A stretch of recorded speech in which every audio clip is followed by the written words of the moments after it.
We begin with breaking news tonight. A Houston official telling KHOU 11 the city's rainbow crosswalks, a symbol of the LGBTQ plus community, will be removed tomorrow. Those crosswalks are at the intersection of Westheimer Road and Taft in the heart of the Montrose neighborhood. Orko Mena joins us live. Orko, those crosswalks were just repainted not too long ago. Yeah, Tracy, they were repainted earlier this month after being temporarily removed so the city could make repairs. But now it appears that those crosswalks behind me will be removed for good. That's according to City Council member Abby Kamen. She tells me that Metro actually came out here and placed these heavy pieces of machinery here at the site, which she calls surprising since she wasn't given a heads up. Now, earlier today, protesters gathered at the intersection here of Westheimer and Taft to speak out against the rainbow crosswalk removal. But organizers tell me when they came back from lunch, they saw those two pieces of equipment here.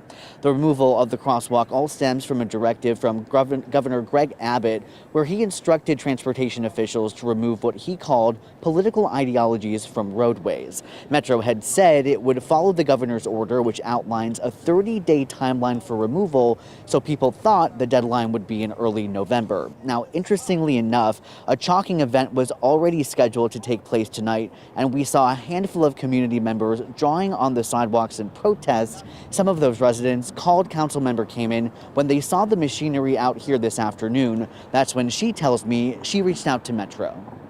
I called Metro. I asked what was happening. They did confirm the crosswalk is now being removed Monday morning. I do not know if that's at 2 a.m. I don't know if it's at 10 a.m. At this point, is there anything that you can do to delay this? So I was told that actually Metro board members themselves had requested a meeting in open session to discuss this, to see what opportunities there would be for Metro. Councilmember Kamen tells me that meeting was supposed to take place this coming Thursday. We reached out to Metro for information about that meeting and about the crosswalk removal, but we're still waiting to hear back. I mentioned the residents who were out here earlier chalking in protest. You can see some of the messages that they've left here on the sidewalk, and some of those protesters also put some flowers and pride flags on the front of the machinery like you can see out here. And community members tell me that they're disheartened, but they don't plan to give up their fight. To see the construction equipment here, and it's really deconstruction and demolition equipment in my eyes, the same nights as the protests, the same nights as the community art projects, it is dubious at best. What do you want people to take away from the messages you guys are leaving, given that the equipment is out here right now?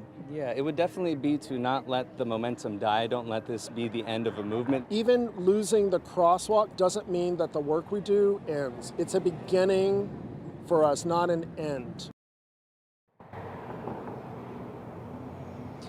Now, some of those advocates tell me that they plan to be out here for the removal of the crosswalk tomorrow morning. Again, Councilmember Kamen tells me that is happening tomorrow morning. The timeline, though, is still a little unclear. Reporting live from Montrose tonight, Orko Mena, KHOU 11 News.